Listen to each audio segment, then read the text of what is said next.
வணக்க மக்களே, எக்ஸாம்ல கேட்டிருந்த ஒரு நம்பர் சீரிஸ் கொஸ்டின் தான் பார்க்க போறோம். இது ஆர்ஆர்பி எக்ஸாம்ல நம்மளுக்கு கேட்டிருந்தாங்க.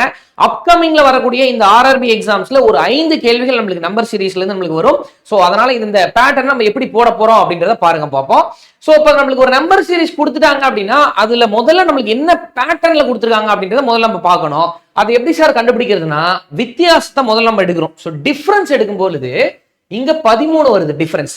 அடுத்த டிஃபரன்ஸ் 16, நெக்ஸ்ட் டிஃபரன்ஸ் 22, அடுத்த டிஃபரன்ஸ் 31. இப்போ இந்த நம்பரை பார்க்கும்போது நம்மளுக்கு ஐடியா வரலனா மறுபடியும் நான் என்ன பண்றேன் அப்படின்னா டிஃபரன்ஸ் எடுக்கிறேன். அதுக்கு பேர் நம்ம என்ன சொல்றோம் அப்படின்னா டிஃபரன்ஸ் ஆஃப் டிஃபரன்ஸ் சொல்றோம். சோ இந்த டிஃபரன்ஸ் எடுக்கும் பொழுது 3, 6, 9. அப்ப அதுலயே தெரிஞ்சிருச்சு. அப்ப அடுத்தது என்னவா இருக்கும் அப்படின்னா 12 இருக்கும். எல்லாம் மூணா வாய்ப்பாடு நமக்கு. அப்ப 12 நம்ம கூட்டிக்கும் பொழுது 43ன்ற நம்பர் நம்மளுக்கு வரும். 31 பிளஸ் 12 43 வரும். இப்ப நம்மளுக்கு இந்த நம்பர் எல்லாமே ரெடியூஸ் ஆயிட்டே வருது பாருங்க, குறைச்சிக்கிட்டே வராங்க, எல்லாத்தையும் சப்ராக்ட் பண்ணிட்டே வராங்க.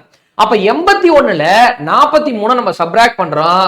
1ல 3 போச்சு அப்படின்னா 8, அதாவது 11ல 3 போச்சுன்னா 8, 7ல 4 போச்சு அப்படின்னா 3. அப்ப ஆன்சர் என்ன சார் அப்படின்னா 38 என்பது சரியான விடை. சேம் டைப்ல சேம் லாஜிக்கை பேஸ் பண்ணி இன்னொரு கொஸ்டின் கொடுத்துருக்கேன். இதனுடைய ஆன்சர் என்ன அப்படின்றத சால்வ் பண்ணி கமெண்ட் பாக்ஸ்ல போடுங்க. தேங்க்யூ.